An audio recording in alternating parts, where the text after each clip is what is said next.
The Corvette Biological Observation Corps prided itself on scientific neutrality.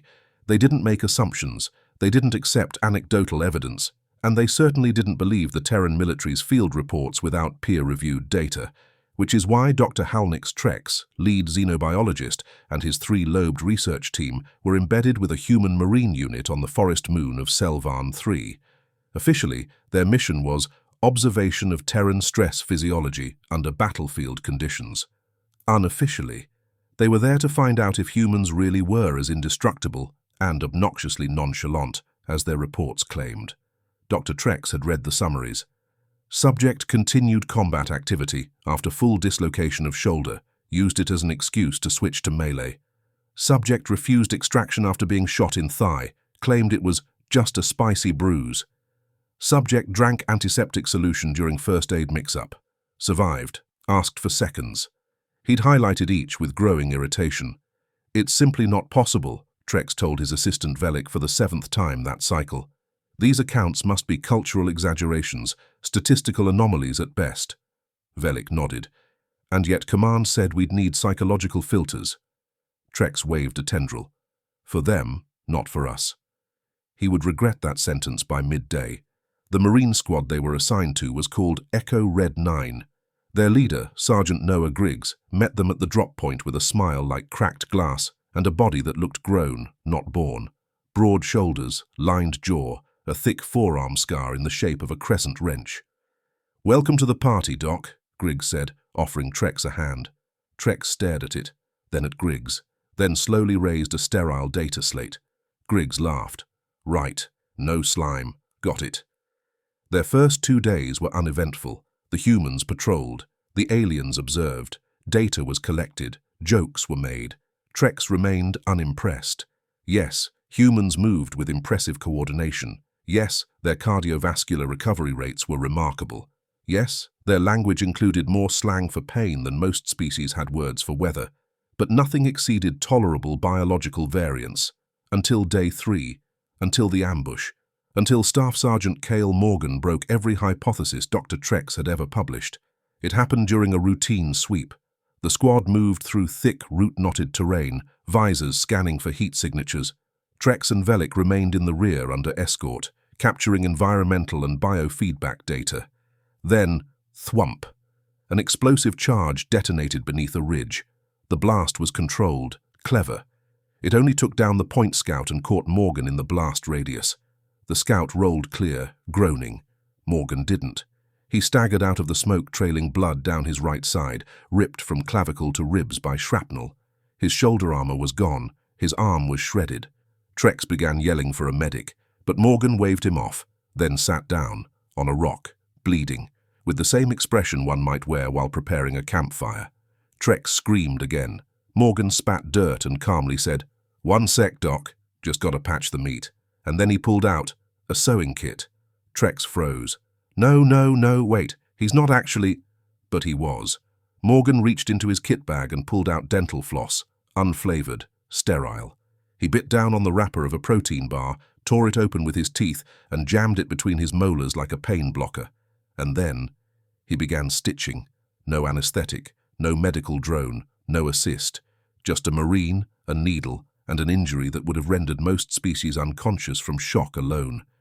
He threaded the floss, pulled the first suture, grunted, not in pain, in annoyance. Trex's visual filters began flickering.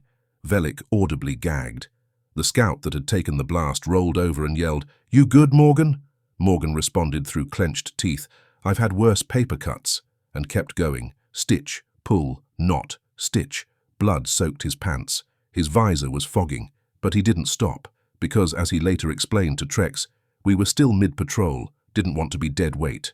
Trex recorded it all, mouth open, processing failure, data integrity collapsing like bad scaffolding. His notes from earlier that day, Terran injury response subjectively exaggerated, flashed in his HUD. He deleted the line. By the time the medic arrived, Morgan had already finished suturing his arm, with 32 hand-tied stitches, using dental floss. He declined a stretcher, declined a sedative, and when the medic asked what the hell he was thinking, he replied, "Standard issue didn't include dignity, did it?" The squad laughed. Trex fainted. He woke up in a makeshift infirmary, IV plugged into his main circulatory ridge. Velik stood beside him, looking pale green and glassy-eyed. "You passed out." Trex tried to sit up. "The human, did he?" "Got a field dressing, ate 3 protein bars, went back on patrol." Trex blinked slowly. "Willingly?" "Yeah. Said it was fine cardio." Trex lay back down. Then, in a voice small and filled with existential ruin, said, "They didn't even use antiseptic." Velik shrugged. "They said the floss was minted." That night, Trex updated his report. He removed every line containing the word exaggerated. He replaced them with words like horrifying, incomprehensible, and suggest immediate reclassification of Terran durability metrics. At the end of the report, he added one final line: "The human biology model is not flawed, it is offensive, and we must never, ever make them angry." The next morning, Staff Sergeant Cale Morgan greeted the scientists with a smile, one arm in a sling and a cup of coffee in the other. "Morning, docs. Ready for round 2? Trex stared at the man's bandaged arm. Morgan winked. "Stitches are holding. Floss works great. You want a tutorial?" Trex simply turned and walked away. He was already rewriting his species' trauma scale and doubling their entire combat medical curriculum, because humans didn't exaggerate. They just didn't care how bad it looked. Dr. Halnick's Trex had never requested trauma counseling in his 62-cycle scientific career. He did so after 48 hours with Terran Marines, and he wasn't even the first on his team.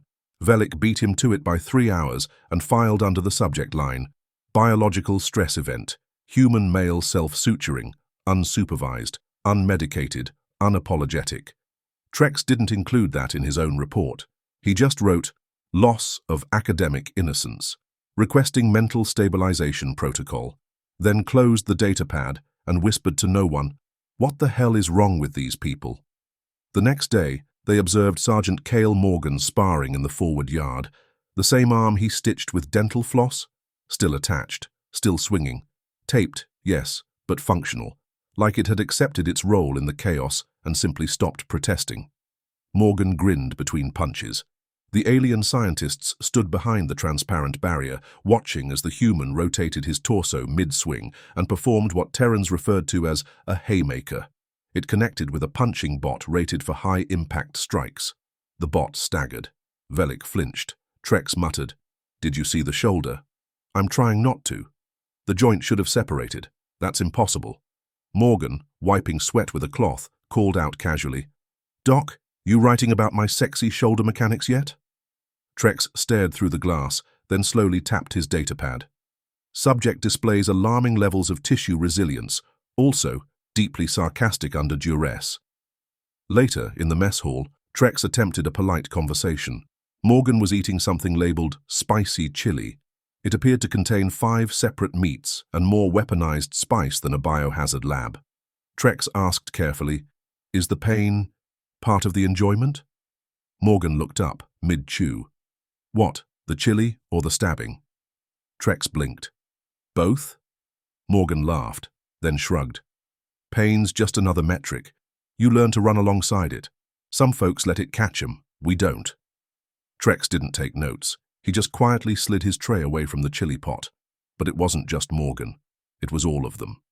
One corporal removed a shard of ceramic armor from her calf with tweezers and a smile. A private did push-ups while arguing about favorite injury stories. A medic proudly showed off a tattoo that read, "Don't worry, I pack my own organs." Trex had seen war survivors before, but never war enthusiasts. Not like this. Velik returned from a night patrol shaken. "I saw a guy dislocate his finger, pop it back in and say, 'That's my lucky trigger.'" Trex blinked. Was it bleeding? Velik looked haunted. Everything was bleeding. That night, Trex finally called his superior back on Corveth. The call connected. The Admiral's form shimmered into view, dignified, symmetrical, unscarred. "Dr. Trex," the Admiral said. "Status?" Trex sat very still, then spoke. "Sir, we've been wrong. Humans are not durable because of superior biology. They are durable because they have utterly rejected the concept of appropriate limits." The Admiral narrowed his eyes. "Explain." Trex held up a still image.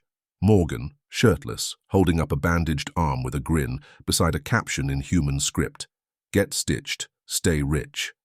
Trex said, "That's their morale sticker." The Admiral logged off without speaking. The Corvette Science Consortium sent a new directive the next day. Discontinue real-time observation. Transition to indirect data review. We are not equipped for direct psychological exposure. Trex ignored it. He was already working on a new paper. Adaptive Nihilism and the Tactical Application of Humor in Human Combat Biology. He subtitled it, "They Should Not Be Alive, and Yet." The breaking point came during a live-fire training scenario. A surprise detonation rocked the outer compound. One Marine took shrapnel across the back. The med drone wasn't nearby. Trex reached for his panic button. The Marine stood up, casually, ripped his shirt off, and asked another Marine to get the med tape and some of that duct tape from engineering. Trex was about to protest until they applied it, correctly, while singing, off-key. Later, when asked why he didn't scream or fall over, the wounded Marine responded, "Didn't hit anything vital, just meat." Trex asked, "Aren't you the meat?" The Marine shrugged, "Yeah, but like, it's my meat." Trex's final conclusion after a week: human pain thresholds weren't higher. They were treated as optional, like allergies or bad weather. He filed a classification proposal to the Intergalactic Medical Review Board. New pain response category: Terran, functional denial, weaponized. He included an appendix. It featured a video clip. Sergeant Morgan, mid-firefight, ducking behind cover, bleeding from the leg, casually pulling a needle from his vest and saying, "All right, kids, Daddy's got some sewing to do." He grunted, then stitched, then stood, then fired back, while eating a protein bar. The footage went viral. Corvette schools now show it during biology lectures. The lesson isn't anatomy, it's survival extremism, and how humans greet horror with a grunt, a joke, and a roll of floss. Trex, now considered Earth's top non-human trauma scholar, was asked in an interview, "What's the most terrifying part of human biology?" He didn't hesitate. "The part where they laugh, not after, during." The Intergalactic Biology Review Board didn't believe Dr. Trex. Not really. Sure, they read his reports, and yes, the footage was compelling, though one Zaan analyst described it as obviously staged for maximum psychological manipulation. So the board sent backup. 4 elite xenobiologists from across the quadrant: Dr. Ethriel Kazin, Isolan nerve specialist; Commander B. Torra of the Vel Raxa Combat Physiology Academy; Professor Lynx Duro, a Cylon metabolic strategist; and a Corvette archivist who went only by Dr. Dren. Their mission? Peer review Trex's findings. Disprove what must be exaggeration. Because surely no species, no matter how reckless, would stitch their own bodies mid-combat, laugh about it, then go for a jog. The new team arrived on Terra's outpost Delta, wearing full protective gear and moral superiority. They met Morgan within the hour. He was in the gym, deadlifting a fusion generator someone had forgotten to bolt down. He saw the new arrivals, wiped sweat on a towel and said, "Fresh meat. You guys here for the lecture on field stitching or the one on trauma jokes?" Dr. Kazin blinked. "We are here for formal evaluation." Morgan nodded. "Cool. Let me know when you want the live demo." Trex was watching from the balcony. He whispered to Velik, "Place your bets." "Who cracks first?" Velik answered without looking. "Vel Raxa. They think pain is linear." Day 1. Observation. The scientists followed Morgan through routine drills, logged biometric data, and reviewed historical combat footage. By lunch, they had already updated their pain response models, twice. By dinner, they'd stopped asking how Morgan was still upright. Day 2. They witnessed a disciplinary sparring session between 2 Marines. It escalated. One suffered a fractured radius. Morgan patched it, with superglue, and a sock. Trex whispered to Professor Lynx, "You okay?" Lynx didn't answer. He was staring into the middle distance, whispering, "Bones aren't supposed to make that sound." Day 3. Morgan took them on a simulated patrol. They encountered a staged ambush, non-lethal rounds, but intense. One cadet tripped, rolled into a shallow trench, and scraped half his thigh open. The scientists braced for the medevac. Instead, the cadet grinned, slapped the wound, and yelled, "Hey Morgan, bet I can stitch faster than you this time." Morgan called back, "If it's under 10 seconds, I'm buying drinks." The scientists watched in stunned silence as the Marine pulled out a kit and began sewing, with rhythm, with style, and a stopwatch. Bitora, the Velraxor, broke first. She stormed back to the barracks and demanded a psychological evaluation. Her complaint: Terran biology is not just resilient, it is a psychological attack. They are laughing at the concept of mortality. She left the next day, claimed she had warrior sickness, requested reassignment, requested therapy, requested never to be posted near humans again. Professor Lynx didn't make it to day 5. He fainted during a casual demonstration of Morgan's 4-knot suture method. They revived him. He muttered, "Why is the thread green?" Morgan replied, "Mint flavor. Helps with morale." Lynx requested immediate transport home. He also took the mint floss as a souvenir or a warning. Dr. Kazin lasted until day 7. She sat with Morgan during chow and asked, "Why do you act like pain is a joke?" Morgan answered between bites, "Because if I don't, I'll think too much about the pieces of me that stayed in other places." A pause. "You don't control pain. You make it sit next to you and tell it to shut up." Kazin left the conversation, not angry, not disturbed, just quiet. She filed a report titled, "Pain as Companion, the Human Cognitive Twist." And then she cried, in private, for 2 hours. Dr. Dren, the mysterious Corveth, never cracked. He just kept watching. He recorded everything, asked no questions, until the final night. He requested a private interview with Morgan and asked, "What makes your kind survive what others can't?" Morgan looked him in the eye. No bravado, no smirk, just truth.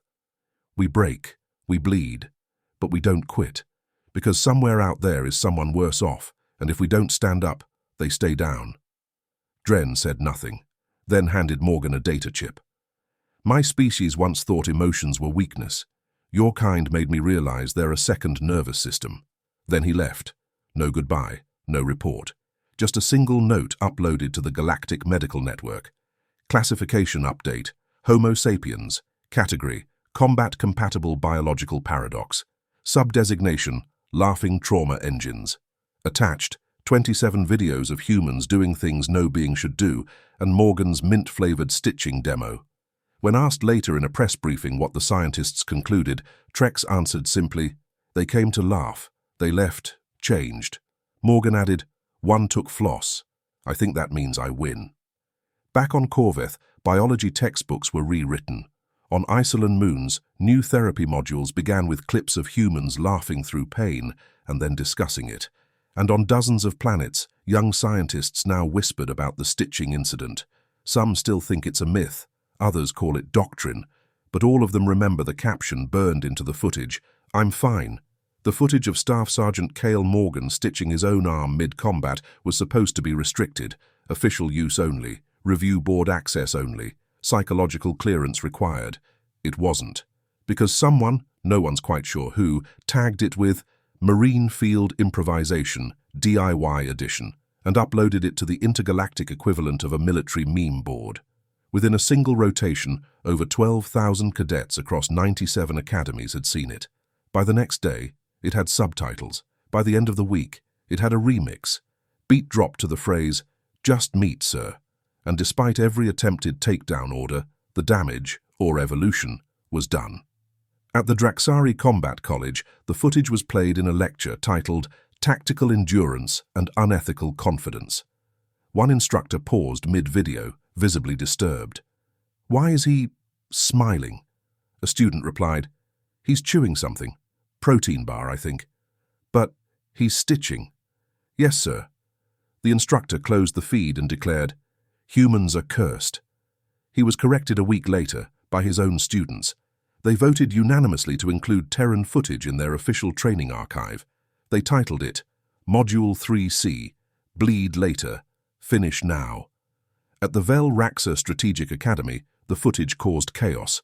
Younger recruits began challenging one another with increasingly absurd endurance drills. One cadet shouted, "Do it like Morgan," before voluntarily diving into thornbrush to test self-extraction efficiency. The administration tried to clamp down. The result? record-breaking application numbers from younger Vel Raxa who wanted to train like the Earthbloods. The phrase stuck. Earthbloods.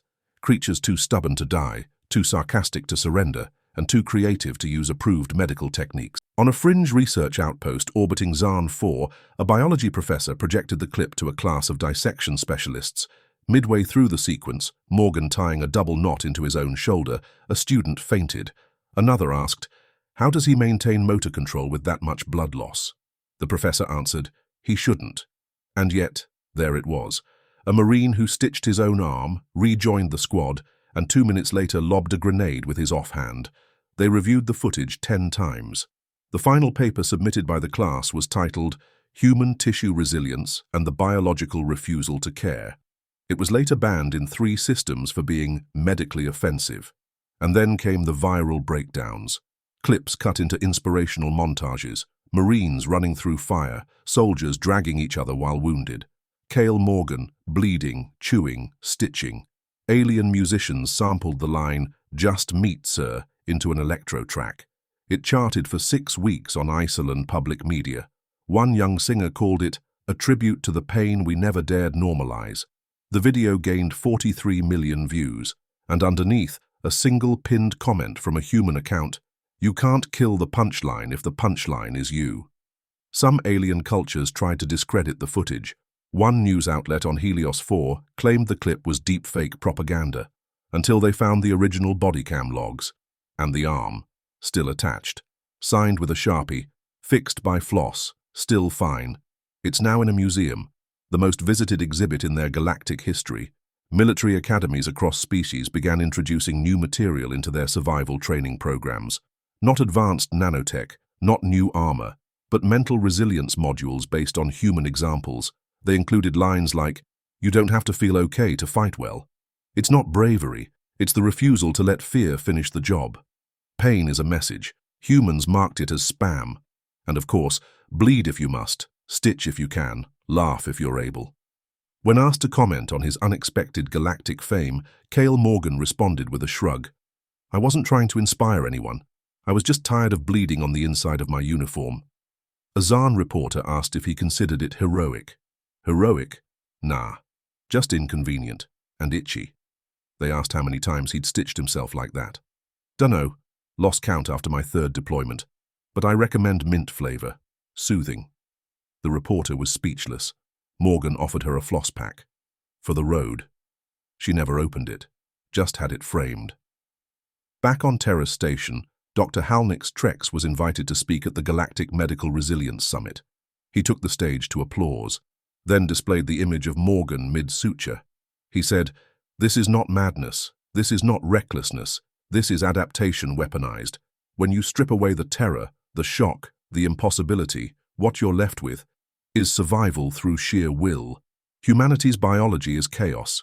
Their coping mechanisms, worse. But they don't just survive the fire, they dance in it." The crowd stood, not in agreement, in surrender, because Earth wasn't just redefining biology, they were rewriting the limits of what survival meant. The Interstellar Coalition for Combat Standards, ICCS, held its emergency summit 2 cycles early. The cause? Terran footage. More specifically, the surge in galactic cadets attempting to emulate it.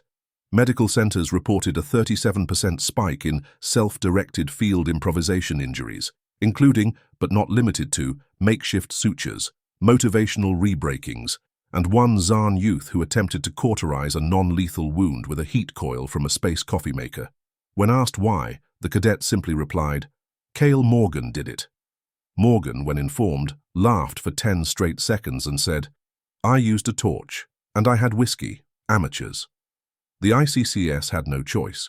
Earth was invited, not just to comment, but to consult. Their proposal was modest in name, aggressive in execution. Project Painproof, Intergalactic Resilience Training Program, human-led. And the subtitle, "If it hurts, it works, a guided tour of functional suffering." The galaxy balked, until they saw the pilot program. The first training session was held aboard Terra Station. 30 participants, 12 species. Each had signed waivers. Each had been screened psychologically. None were prepared. The lead instructor, Sergeant Cale Morgan, walked into the training bay holding a toolbox, a roll of floss, and a protein bar labeled Painberry Crunch. He looked around and said, "Welcome to the class. Today, we'll be learning two things. You're not made of glass. Even if you are, humans bring duct tape." He tossed the toolbox down with a metallic clang. "We start with the stitch drill, and yes, you will be using it on yourself. But relax, it's just synthetic flesh this time. We're not monsters." A Zarn cadet asked what would happen if they fainted. Morgan grinned. "Then you're halfway there." Each cadet was issued a human trauma simulation kit. Inside, one fake limb, one suture needle, mint floss, a stress ball shaped like Morgan's face. Also included an audio chip of Morgan's recorded phrase, "You're fine, keep going." Trex, who observed from the medical booth, noted that 6 students fainted before even opening the kit. 2 withdrew, 22 remained, 19 passed. Over the next 3 weeks, Project Painproof expanded. Modules included Joke Through It, Humor as a Defensive Mechanism, Your Bones Will Regret This Later, Embracing Temporary Damage, Triage Yourself, because the medic's busy screaming, Scars Are Just Experience stickers. The mental health segment was called Yes, You're Broken. No, that doesn't mean you're done. It was led by a Marine chaplain and a retired trauma therapist who handed out memes instead of pamphlets. Alien recruits struggled, not with the drills, but with the mindset. One Vel Raxa candidate said, "I was raised to endure pain in silence. You people, talk about it." The therapist nodded. "That's how we trick it into leaving." A Zalari trainee admitted, "You make fun of your trauma. It feels wrong." The chaplain replied, "It's not about mocking it. It's about making it smaller than us." Word spread. Planets that once mocked Terran methods sent full military delegations. Earth responded by franchising the program. Each new center operated under 3 core rules. No rank excuses you from vulnerability. If you bleed, you brag. But if you cry, you get cookies. If you faint, you're not the first. They called it the Morgan Doctrine. Its unofficial motto? Stitch fast, laugh faster. Within 2 cycles, Earth's resilience training became the gold standard. Not because it prevented injury, but because it taught how to live through it, how to get up, how to move on, how to fight with a limp, smile with a scar, and mentor others while still bleeding. Back on Earth, Cale Morgan finally retired. Sort of. He moved to a quiet lunar station, taught classes via HoloLink, wrote a book, title, "This'll Hurt, You'll Live." Probably. It became required reading at 400 military institutions. On the last page of the book, he wrote, "They said we were too emotional, too unrefined, too chaotic. But when the screaming starts and the world turns red, guess who still stands up? Not because we're unbreakable, because we break, loudly, and then keep going." Across the galaxy, in war zones and outposts, injured recruits now mutter a familiar line as they patch themselves up, laugh off the pain, and get back in formation. "I'm fine," and everyone understands what it means. Not that they're okay, but that they're still here, still trying, still fighting, and somehow still joking, because Earth didn't just teach survival, they taught how to do it with style and mint floss.